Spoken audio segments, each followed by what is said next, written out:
So, second question we're going to ask, we're going to start with Mr. Anthony Sanino. As you are aware, the comprehensive plan has been adopted.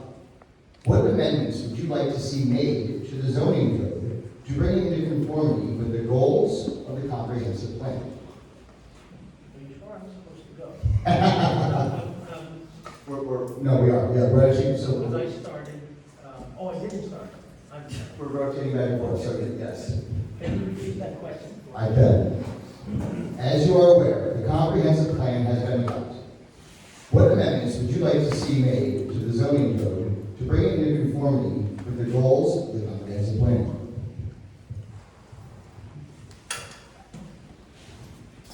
That's a good question.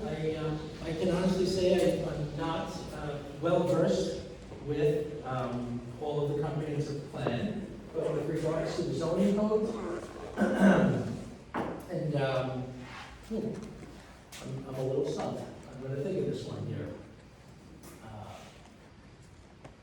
Changes with the zoning code regarding within the comprehensive plan.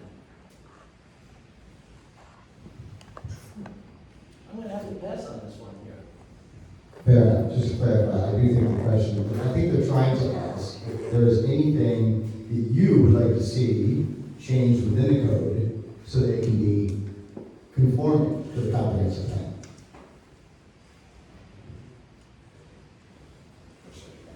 Again, I'm not so well versed with the comprehensive plan to know that we actually have zoning code that's not conforming. Fair enough. Correct? So now we're going to go over and back, over. So now, Mr. Mueller, same question goes to you. No, it's all right. That's all right.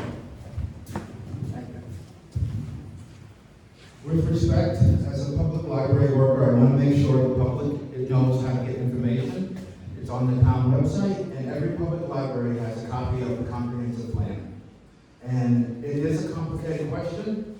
As Greg mentioned, Greg Durowski mentioned, it took 10 years to come out. So my problem with it basically, is it accurate? Is it really a plan?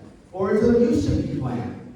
So if you believe in fact-based decision-making, you have to scour the comprehensive plan to make sure it's accurate first. Then, is it the current conditions that we're dealing with now? You have to match up with the current things that are going on now. Is that what's in the comprehensive plan? And I think we're going to find a mismatch. So I have a general concern with the basic comprehensive plan about how it was done and how long it took. There's a gentleman in the audience, he pointed out to me some of the information is, if you follow the comprehensive plan, you won't find the stoplight that they're referencing that has to be changed, because it was over 10 years ago and the stoplight is no longer there. So I would say we have to have a comprehensive review of the comprehensive plan. Then, as the civic has done, and our local experts, we have to actually listen to you and stop being disconnected and stop shouting you down, bringing up good information. We actually have to have a community discussion about what our needs are.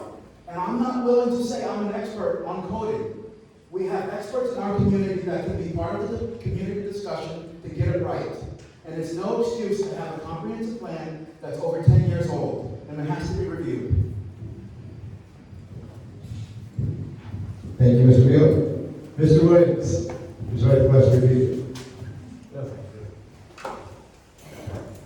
The comprehensive plan is a very large document, basically 7 parts that are designed to interact with each other to help ensure the keeping of our agricultural scenic beauty, promote vibrant business in downtown areas, address affordable housing in the code.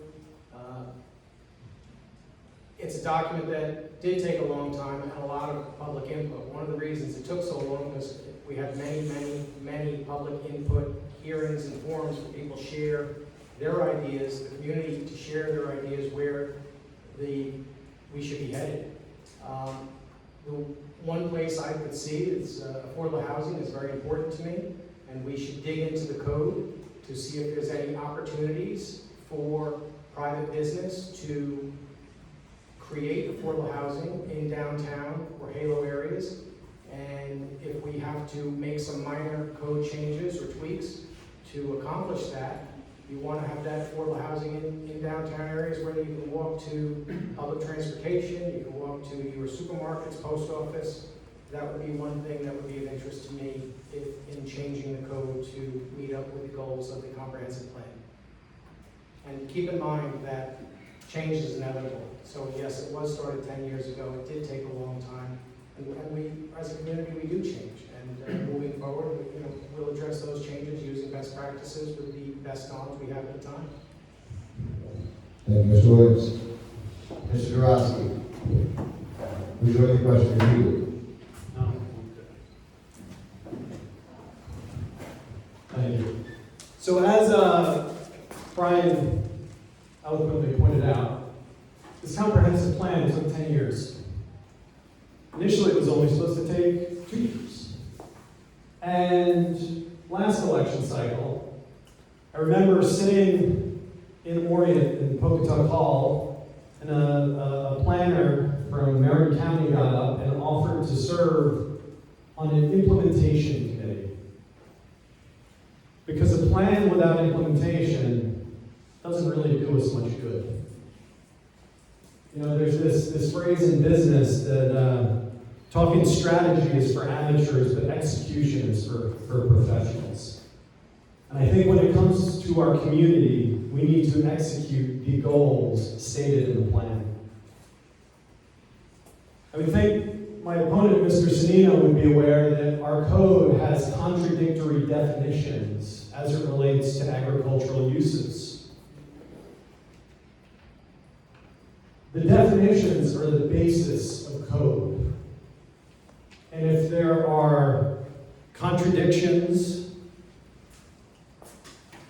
it leads us down a path of uncertainty, which is no good.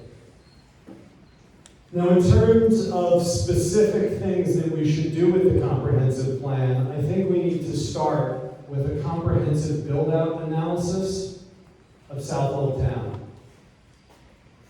There are numerous high-risk parcels around the community that risk further overdeveloping Southold town.